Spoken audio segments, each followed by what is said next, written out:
എൻ്റെ ചങ്കുകളെ, നല്ല അടിപൊളി ചിക്കൻ, നല്ല മുട്ടക്കോഴിയും കൊണ്ട് വെക്കുന്ന ഒരു ചിക്കൻ കറിയാണ് ഞാൻ നിങ്ങളെ കാണിക്കുന്നത്.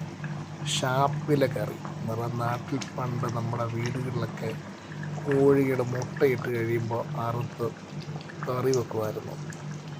അതേപോലൊരു കോഴിക്കറി, ഒരു കോഴിയെ കിട്ടിയപ്പം വെച്ചതാണ് ഇവിടെ കുവൈറ്റിൽ. അടിപൊളി നെയ്യുള്ള നല്ല മുട്ടക്കോഴിയെ കിട്ടിയപ്പോഴേ നല്ല കാശ്മീരി മുളകൊക്കെ ഇട്ടിട്ട് നല്ല അടിപൊളിയായിട്ട് ഒരു പ്ലേറ്റിലോട്ട് കറി വെച്ച് കഴിഞ്ഞിട്ട് എടുത്തിട്ട് ചോറിൻ്റെ അകത്തോട്ട് കപ്പയോ അതിനോട് എന്ത് സാധനമായാലും കുഴപ്പമില്ലാണ് കപ്പയ്ക്കകത്തോട്ട് ഒഴിച്ച് ആ മുട്ടയൊക്കെ ഉണ്ടല്ലോ അങ്ങോട്ട് ഒഴിച്ചൊരു കഷ്ണം കൈ കൊണ്ട് ആ മുട്ടയെടുത്ത് ഒന്ന് രണ്ടായിട്ട് കട്ട് ചെയ്ത് കഴിക്കുന്ന ഒരു സുഖമുണ്ടല്ലോ, അലിഞ്ഞു പോവും. നിങ്ങൾ കിട്ടുമ്പോൾ നിങ്ങൾ ഇതുപോലെ ഉണ്ടാക്കി കഴിക്കണം. അടിപൊളിയാണ്, അടിപൊളി.